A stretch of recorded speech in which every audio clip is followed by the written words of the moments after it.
Hello, welcome to the channel, House of the Mystical Maven, and today I am recording a reading, a passage from this book of the Tarot, Jung and Tarot. This is a book that a friend passed on to me. And I'm using it as a reference for us to learn more about the Hermit energy. It came up a lot last weekend when I was reading tarot for those who were interested at an event, Sunflower Festival in my nearby town. And we are in Virgo season, and I'm not sure that it mentions the astrology in this book, but Hermit is considered a card of the sign of Virgo.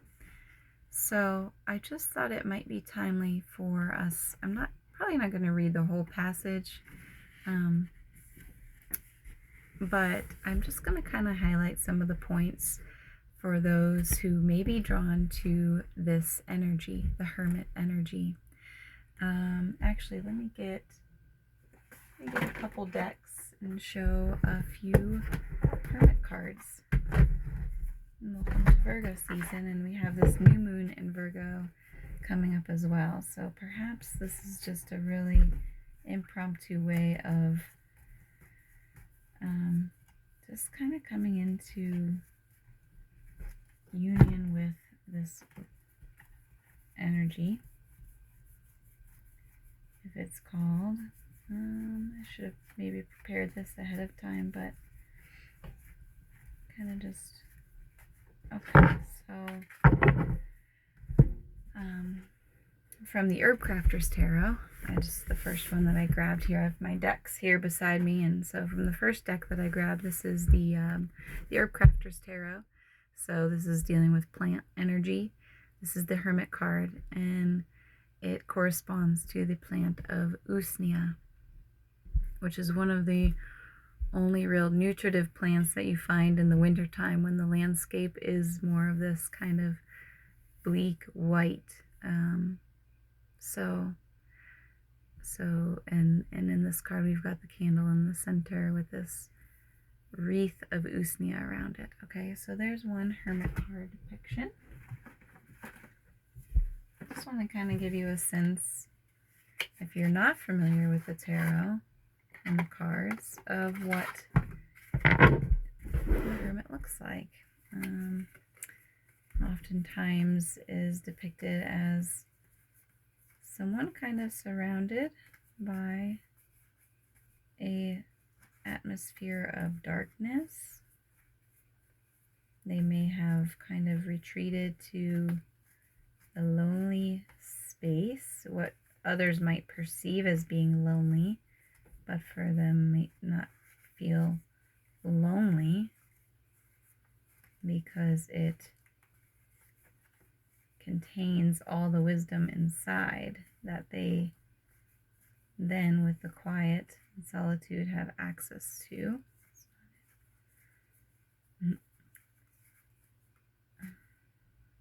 Oh, it's interesting because in this book the number does not correspond with what it is in some of the other decks. And why can't I find it in here? There's a really great quote here at the beginning of this chapter from Carl Jung. And it says, "Who looks outside dreams, who looks inside wakes."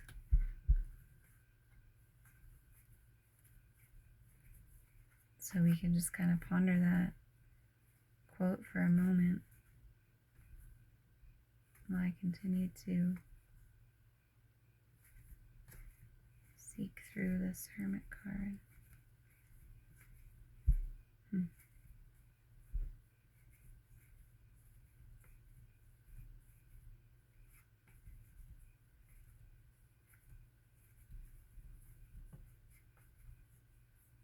Okay, here we go. This is another deck another friend gave me. And it's artwork of Alphonse Mucha, who's familiar, if you're familiar with the Art Nouveau. Let's see if I can get it to the Art Nouveau movement. So you can see this figure is holding a lantern. And my contacts are a little fuzzy, so I hope that you're able to pick up on that and the vibe of that card. Okay, so this is the energy that was kind of on repeat. And it, you know, this happens a lot when I do readings, simultaneous readings at an event where one card is really active, and oftentimes it really does correspond to the astrology of the time, or like the solar alignment.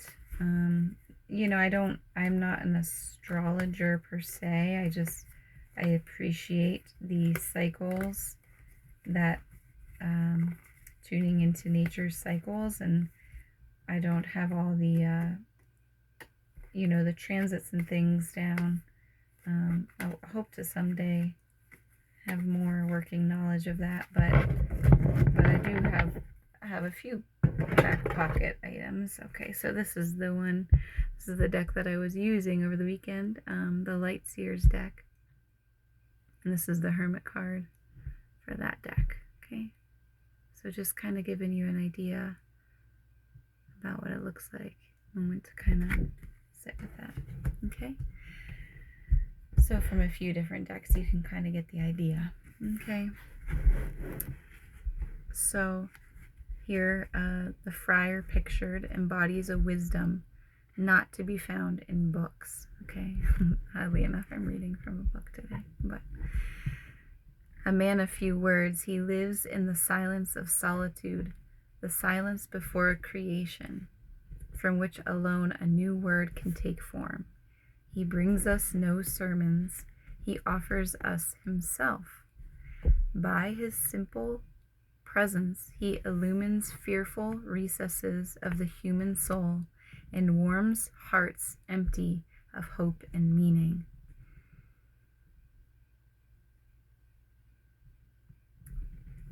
Just sitting with that for a moment here.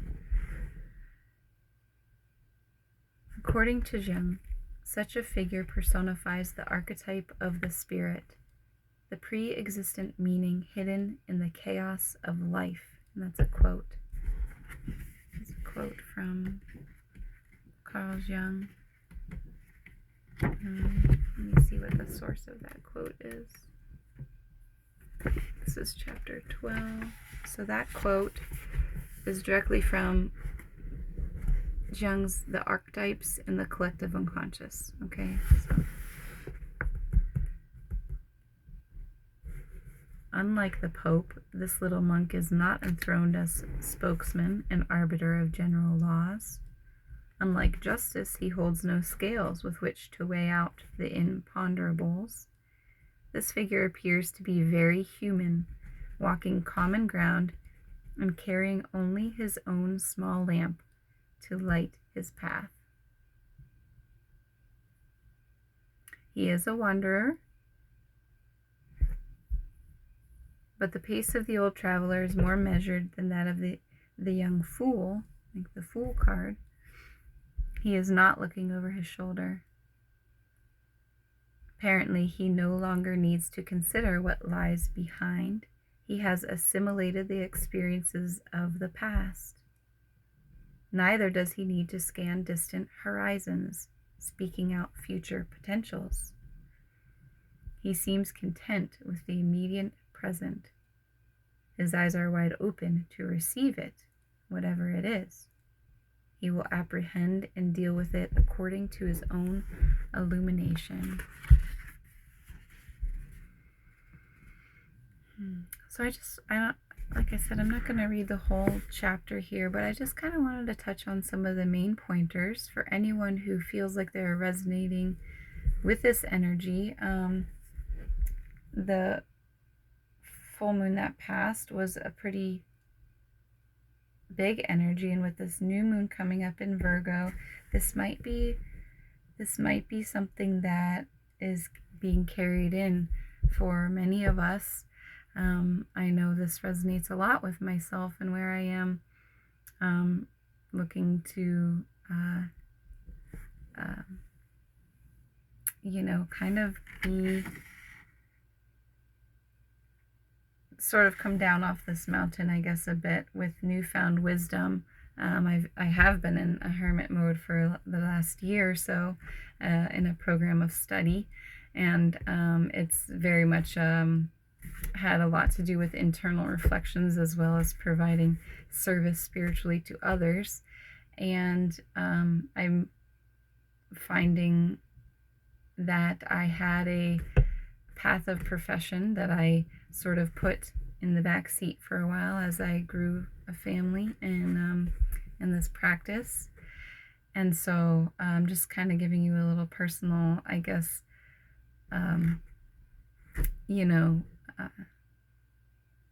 meaning, and that doesn't mean that it means the same thing for you, but maybe the way in which you're beginning to integrate your own personal found light and story out into what you do and how you respond and communicate and correspond with others in your life or in your environment.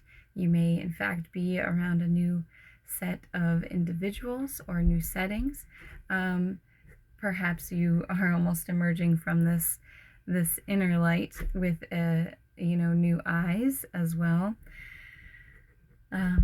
Let's see what else it says. The flame which the hermit holds could represent the quintessential spirit inherent in all life, that central core of meaning, which is the elusive fifth element transcending the four elements of mundane reality. He offers us that inward light whose golden flame alone dispels spiritual chaos and darkness.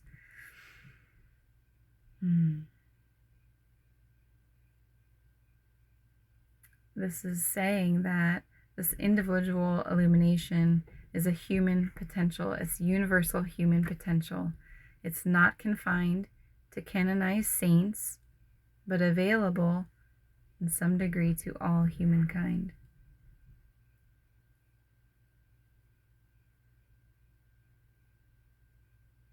He knows that his fire must be carefully controlled in order to be useful. Contained, it can warm him and protect him from the beasts. Uncontained, the fire itself might become a rapacious beast, devouring the hermit and destroying the world.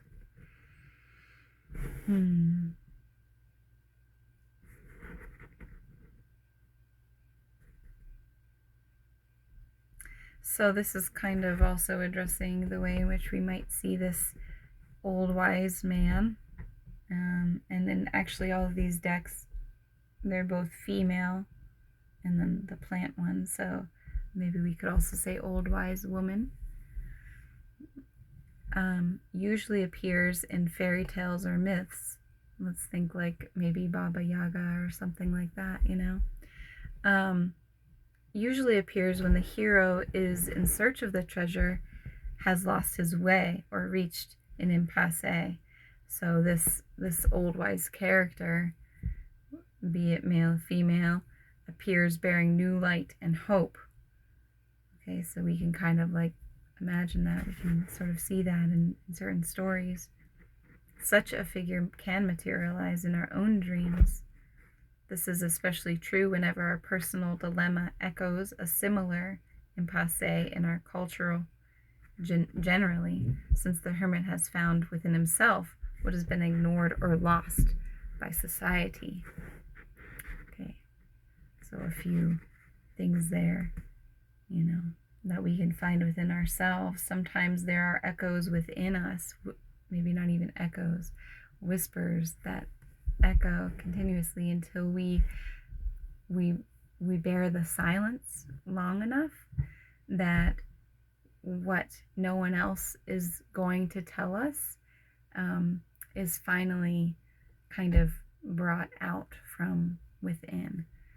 So maybe there's a need too for us to allow getting really quiet can sometimes be a very powerful tool for finding that light within us. Now here's a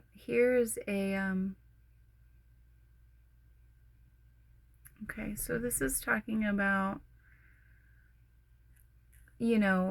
let's address the darkness that's surrounding the Hermit here, if that is to represent sort of society and the expectations of outside forces that are not taking into consideration certain treasures within that, need expression and need space, that aren't really accounted for in how we build our foundations. William Butler Yeats has warned of this coming darkness that appears, saying, "Turning and turning in the widening gyre, the falcon cannot hear the falconer. Things fall apart, the center cannot hold. Mere anarchy is loosed upon the world. The blood-dimmed tide is loosed, and everywhere the ceremony of innocence is drowned. The best lack all conviction, while the worst are full of passionate intensity."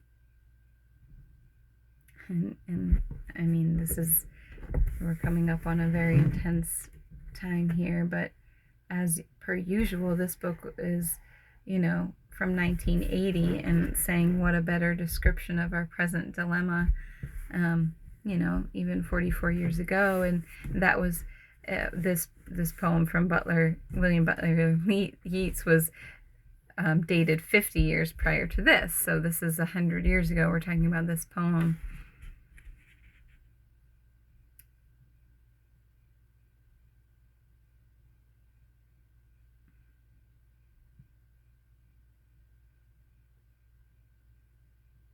So he's saying that, it's not just about greed and lust for power, but it's the center that can't hold. Something is dead wrong at the core of life. We are empty of meaning. According to Jung, the urge for meaning is the prime mover through whose impetus all other aspects of the psyche, including ego consciousness itself, are brought to birth.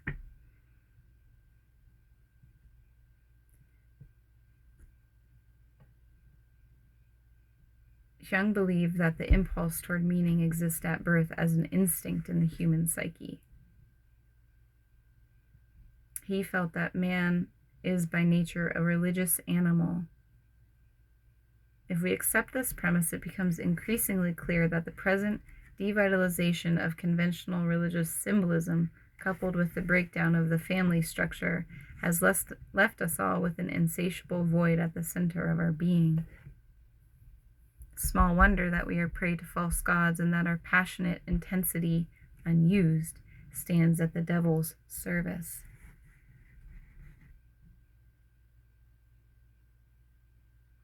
Viewed in this light, Watergate and even fascism become alarmingly understandable. Man's overpowering need is to feel passionately about something, to find meaning and purpose as part of a grand design transcending mere ego concerns, to dedicate one's life and energies to the service of a higher authority. It's a need. Oh, wow, this is so powerful and so poignant for this time right now. As we know, we necessarily begin our journey toward consciousness by projecting this authority onto external figures in our environment: father, president, king, emperor, pope, priest, judge, guru. List goes on.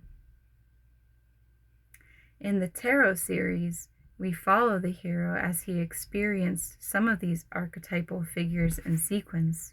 Now he confronts the Hermit. If he is open to the friar's message, he will follow his example by beginning to discover and nurture his own inner spark as the Hermit has done. If the hero is ready to observe and listen, The old wise one can help him to find a lamp of his own. But if the hero is not yet ripe for the hermit's message, he may misinterpret it in a variety of strange ways.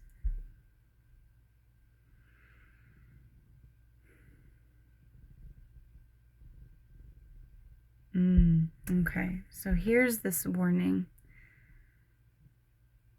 If we're finding ready-made gurus close at hand, then we may fall a victim to being an inexperienced human, being in the role of the archetypal ancient one. If this happens, the seeker may himself start a cult, attracting his own followers, or crushed by the burden of an archetypal role which he finds himself ill-equipped to carry, he may retreat from life altogether. We can then discover him sitting cross-legged in the public square, remote and vacant-eyed as any statue, stoned, out of humanity and normal human responsibility.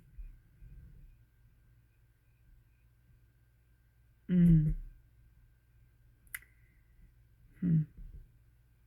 identify oneself with any archetype at any age can have disastrous consequences. One can become inflated out of scale with human dimensions or crushed by the weight of the impossible. One can be reduced to a vegetable-like depression. In either case, one's human beingness is distorted. The plain fact is that an archetypal character is suprahuman. One can never become an archetypal figure. Any such attempt is hopeless and has elements of tragedy. Okay.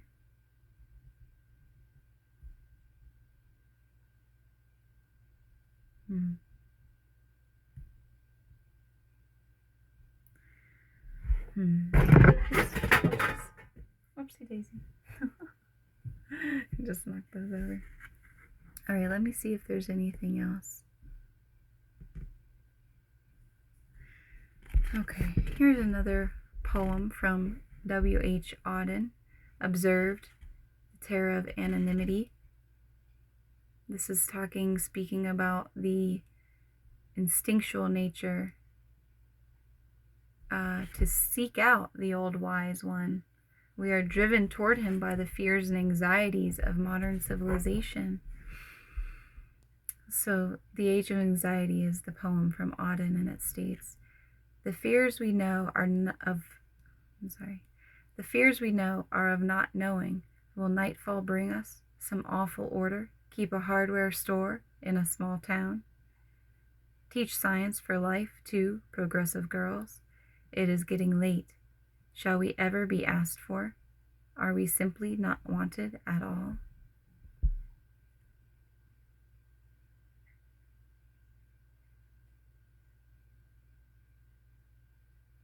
Walter de la Mare's famous Traveler asks this question of, is there anybody there?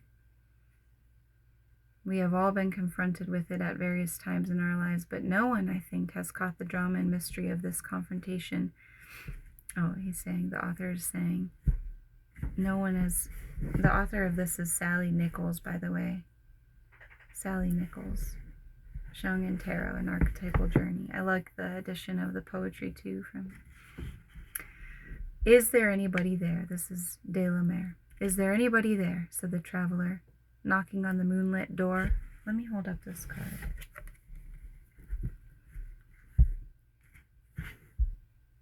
Is there anybody there? Said the traveler, knocking on the moonlit door. And his horse in the silence champed the grasses of the forest's ferny floor. And a bird flew up out of the turret above the traveler's head, and he smote upon the door a second time. Is there anybody there? He said. No one answered the traveler. De la Mare envisioned our inner house as filled with a host of phantom listeners who hear the traveler's knock but do not respond to his call.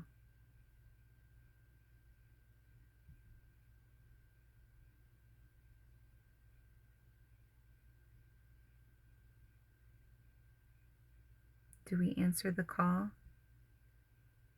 Or do we freeze in fear? Do we become involved? Or do we stay silent in the shadows? Perhaps the bearded hermit pictured has returned to offer us another chance at this question as he holds his lantern aloft and peers into our darkness. If confronted in reality with such a figure on a dark night, we might pause in the shadows to observe him before stepping forward to identify ourselves. One look into the kind eyes of this old monk tells us that he has not trudged painfully down the centuries to preach to us or to berate us for wrongdoing. One feels that he really wants to know who, if anybody, is there, and that he will accept any answer we are ready to give, even our silence, if that is all we have to offer. We might imagine that his mind and heart are equally open. His expression seems to combine the wide-eyed wonder of childhood with the patience of experience.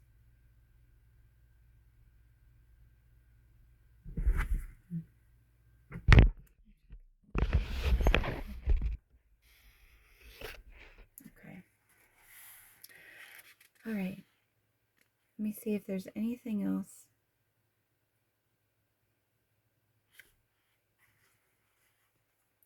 Yeah, it's talking about being a lonely crowd. We're not there anymore. We're in a different place from when this book was written, because we have spent time alone on a global scale.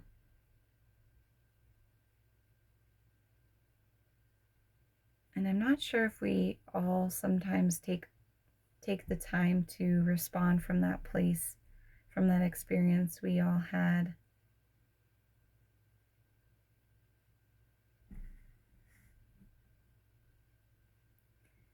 This is involving the difficult task of disentangling one's own identity from the mass of mankind. To discover who we are, we must ultimately withdraw those parts of ourselves which we have unwittingly projected onto others, learn to find deep within our own psyches the potentials and shortcomings which we had formerly seen only in others. Such recognition is facilitated if we can withdraw from society for brief periods and learn to welcome solitude.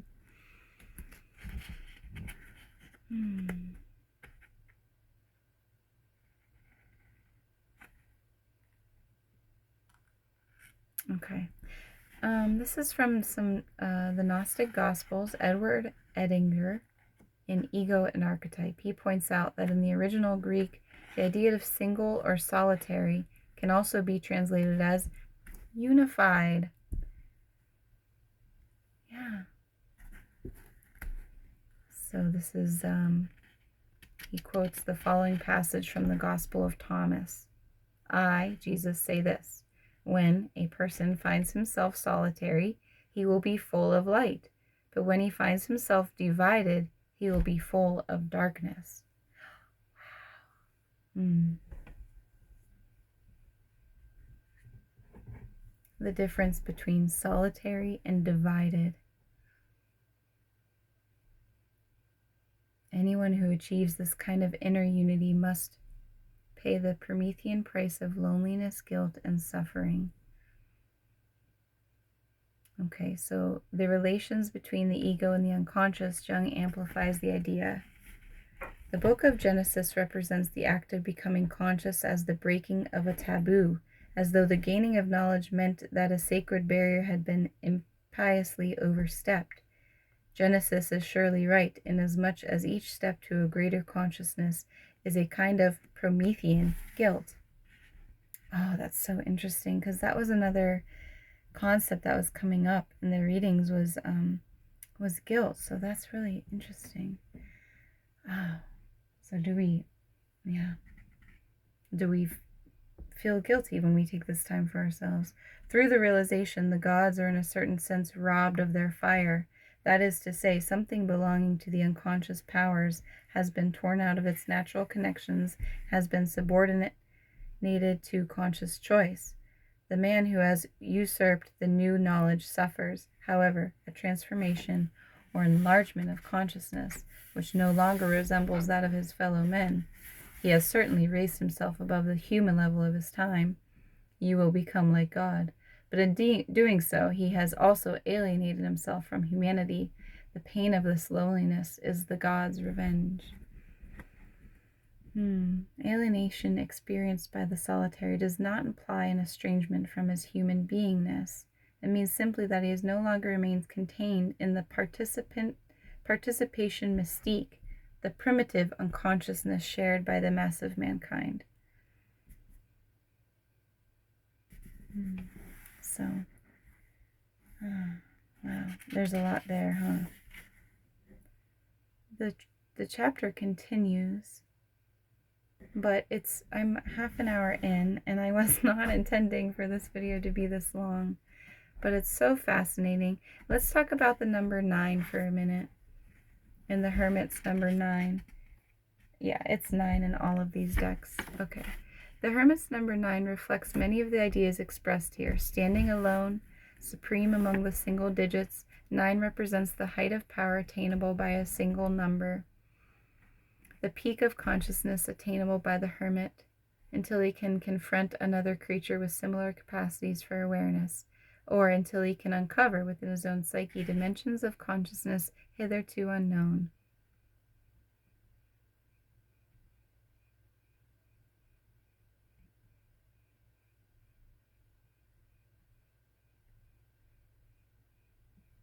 On our planet, the number 9 is the number of human gestation, a period of preparation necessary for the creation of a new human. Yeah.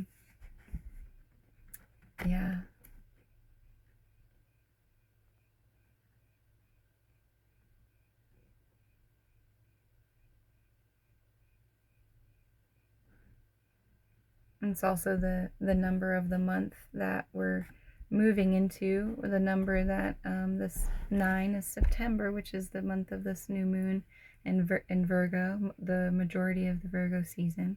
So that's an interesting correlation in our more modern sense. Okay, so it's talking a little bit about math, the mathematical aspects. I'm not really going to get into that. Talking about withdrawal and return. So here's a quote from Buddha. The world is a bridge. Walk across, but build no house. Walk upon it. Oh, I'm sorry. The world is a bridge. Walk across, but build no house upon it. Okay. The hermit needs no house. He is not burdened with personal possessions. Today, many emulate his freedom from encumbering household goods, shedding the accumulations of a lifetime. They move into mobile homes, campers, or vans and head for the woods, hoping to recapture the serenity of a lost Walden. Fortunately, disposing of our psychological burdens is not so easy.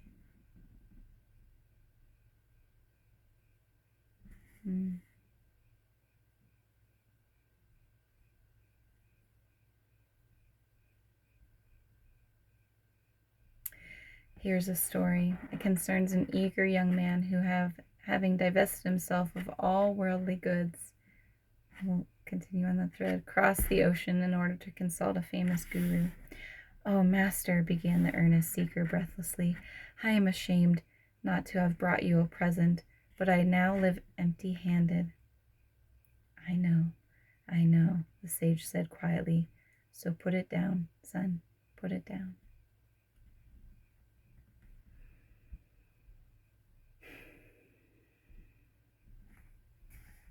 Okay. So we're talking about striking our own spark here.